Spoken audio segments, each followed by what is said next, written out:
بیان کی ہے۔ تو اب یہ آیت مبارکہ آپ کو پڑھ کر بھی سناؤں گی اور بتا دیتی ہوں۔ پارہ نمبر 24 ہے، 24 ہے، سورۃ غافر کی آیت ہے۔ آیت نمبر جو ہے وہ 44 ہے اور پارہ نمبر 24 ہے۔ تو آیت سن لیں۔ وَأُفَوِّضُ أَمْرِي إِلَى اللَّهِ، وَأُفَوِّضُ أَمْرِي إِلَى اللَّهِ، ٹھیک ہے، لام کو موٹا نہیں کرنا۔ وَأُفَوِّضُ سواد دعادو، وَأُفَوِّضُ أَمْرِي إِلَى اللَّهِ، إِلَى اللَّهِ، اور میں اپنا معاملہ اللہ کے سپرد کرتا ہوں۔ بس ویورز یہاں پر بات ہی ختم ہو جاتی ہے کہ جب اللہ کے سامنے آپ اپنا معاملہ رکھ دیتے ہیں تو دنیا کی جو طاقتیں ہیں نا وہ صفر ہو جاتی ہیں۔ تو انشاءاللہ ویڈیو آپ کو بہت پسند آنے والی ہے۔ اول آخر ویورز درود شریف ضرور پڑھا کریں، جو بھی میں آپ کو آیات اور دعائیں بتاتی ہوں، کیونکہ درود شریف پڑھنے سے اس دعا کی طاقت جو ہے وہ 1000 گنا بڑھ جاتی ہے۔ اس لیے آپ کو بتاؤں یا نہ بتاؤں، درود شریف لازمی پڑھا کریں۔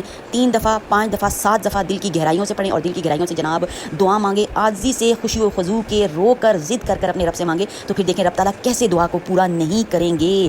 اور بس ویورز سارے دروازے اگر کھٹکا چکے ہیں نا تو بس وہ کھٹکانا بند کر دیں اور رب کا دروازہ بس اب کھٹکھٹانا شروع کر دیں، نوک دینی شروع کر دیں، اور پھر دیکھیں انشاءاللہ و تعالی حکم ربی سے کتنی بڑی طاقت ہے، وثوق۔ اس لیے آپ کو وثوق سے کہتی ہوں کہ اس میں میرا کچھ بھی کمال نہیں ہے، کمال ہے تو رب کی آیات کا کمال ہے۔ اس لیے آپ کو وثوق کے ساتھ جو ہے یہ چیزیں بتاتی ہوں، کیونکہ رب کی آیات میں اور دعاؤں میں شک و شبہ کی بالکل بھی جناب گنجائش نہیں ہوتی۔ اللہ تعالیٰ ہمیں اس ذی الحج کے مہینے میں ایک بہت ہی اچھا اور اپنی پسند کا مسلمان بننا نصیب فرمائے، آمین ثم آمین۔ تو بھی اس کر دیں جلدی سے چینل کو سبسکرائب، لائک اور شیئر اور بیل آئیکن کا بٹن جو ہے وہ ضرور دبائیں تاکہ میری فردن آنے والی ویڈیوز، انفارمیٹیو ویڈیوز آپ کو مل سکیں۔ جناب بہن کو دعا میں لازمی یاد رکھنا ہے، بھولنا نہیں ہے، اور بہن کی فیملی کو بھی دیجیے اجازت۔ اللہ حافظ۔